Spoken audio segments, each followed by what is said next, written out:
SPS Baey Keng.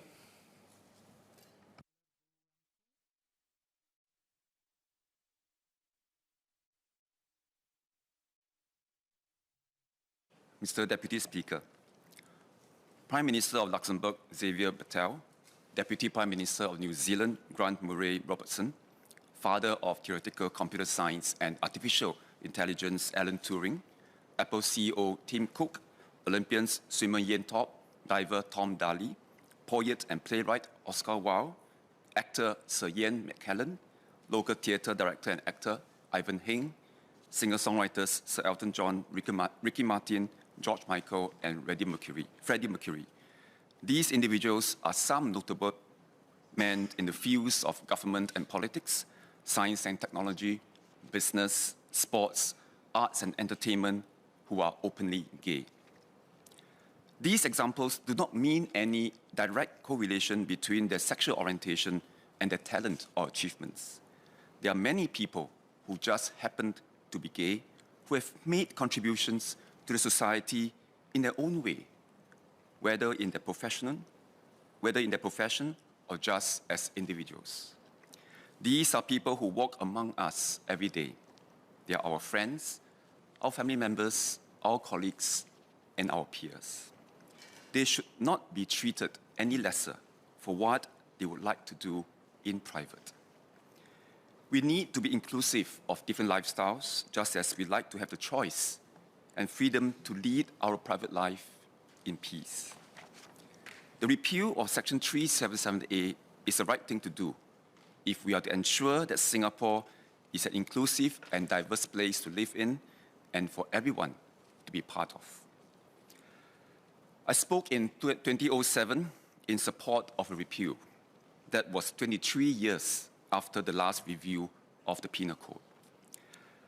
I said then that I hope we wouldn't take another 23 years to address this again. I'm glad that our government made this decision today. Over the last 15 years, public sentiment has evolved. There is a shift away from our previous views, especially more evident among the young. They feel there is injustice, that there are penalties targeted specifically at sexual acts between men. On the reinforcement of the institution of marriage by the amendment in the Constitution, I welcome it. It signals the pro-family stance of the current government and population. It is also the right thing to allow the definition of marriage to continue be covered by the Women's Charter. If and when the majority of our population or parliament feels that the current definition needs to change, that should be for our future generation to decide. It is important that the provisions and any amendments in the Constitution are carefully considered, otherwise it loses its value through capriciousness and constant changes. Mr. Deputy Speaker, now in Mandarin. 年长国人应该看过或听过《婉君表妹》这部1965年的电影。影片根据作家琼瑶的小说《六个梦》系列中的追寻改编而成，叙述了婉君表妹和3个表兄弟在成长中所发生的爱情故事。这反映了那个年代人们喜欢亲上加亲，无论是媒妁之言，或者是指腹为婚。现在大家对基因科学的认识提高了，明白如果亲近结婚，明白如果近亲结婚，会大幅度的提高隐形遗传病的并发率，加大孩子畸形的几率。白居易的一首诗：“后宫佳丽3000人，3000宠爱在一身。”古代的皇上没有受一夫一妻的制度，古代的皇上没有受一夫一妻的限制。皇帝不仅有东宫和西宫，其实我们不需要追溯到皇朝时代，我的祖父和外公虽然不是什么达官显贵或者富家子弟，但都娶了2个老婆。现在当然这是犯法的。历史这2个例子呢，提醒我们，很多生活习俗甚至国家法律，都会随着社会的观点或科学的进步而演变，可以经历几百几千年，也可能是数十载或短短几年。这次的宪法修改将保护目前的婚姻定义，其他和婚姻与家庭有关的国家政策也保持不变。可是现有的1男1女的婚姻定义将继续根据妇女宪章。换句话说，如果有一天超过半数的国会议员同意修改妇女宪章，扩大婚姻的定义，那将会是新的法律，不需要像修改宪法一样，必须得到2/3的支持票。这是民主制度的运作。我们这一代不应该，也没有权利，在这个人终身幸福的课题上，把门槛抬高，不让下一代为自己做出法律决定。我有几位朋友是同性恋者，我从来没有用异样的眼光看待他们。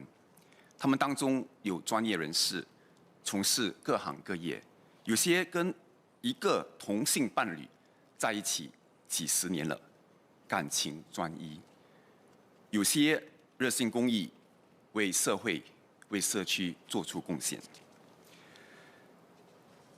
有些国人可能没有直接认识或接触过同性恋者，但我相信大家应该听过这些名字：台湾作家白先勇、金马奖最佳导演蔡明亮、香港电影导演关锦鹏、云门舞集创始人林怀民、香港歌手黄耀明、张国荣、写词人林夕和香港著名粤剧名伶任剑辉。他们都是华族文化艺术和华人娱乐界家喻户晓的人物。他们的才华为我们提供了多少的精神粮食和欢乐消遣，也拥有无数个忠实读者、观众、歌迷和粉丝。他们都公认承认他们是同性恋者。他们生活在较保守传统的东方社会，相信从认识到自己的性取向，接受自己是喜欢同性，到公开出柜，接受公众的眼光，甚至是批判，相信都经历了很大的挣扎，拿出了巨大的勇气。我们如果喜欢读他们写的小说，唱他们甜的歌词，听他们的歌曲，观赏他们的舞台作品、他们的电影作品，却要用法律来管制他们的私生活，不让他们和心爱的人亲热，我们是不是太自私、太过分了？所以，我支持我国废除刑事法典第377A节条文，不再把男性之间的性行为视为刑事罪行。Now continue in English. People's views and social norms do change over time. In the past, it was unusual for men to wear earrings, remove body hair, or perm their hair. For women to wear skirts that do not extend below their knees, or for anyone except gangsters to have tattoos. Now we see these expressions of individuality frequently in our everyday lives. We should not tie our future generations to be restricted by today's traditions and norms. Instead, we should advocate for more freedom for them to decide how they want to live their lives. It is difficult to predict how society will change in the future and how our children and grandchildren decide to govern themselves then. It is important that members of Singapore's LGBTQ+ community are not discriminated for choosing how they want to live their lives and for who they love. Nevertheless, changes in public perception will take time, and we will act accordingly if and when these sentiments are ripe. Today, we are addressing an act of intimacy, in this case for men with men. Just like any other kind of relationship, let us continue to maintain discretion in the public display of affections. Therefore, the advocacy of specific rights before our society is ready may do more harm than good. We aim to be more progressive, but we must ensure that our direction and steps are carefully considered. Today, we are taking a step towards a more tolerant and inclusive Singapore. We are debating on the issue of the freedom to love. Let us continue to keep the love for everyone in Singapore's society. I support the repeal of Section 377A and the amendment of the Constitution to protect the prevailing definition of marriage. Thank you.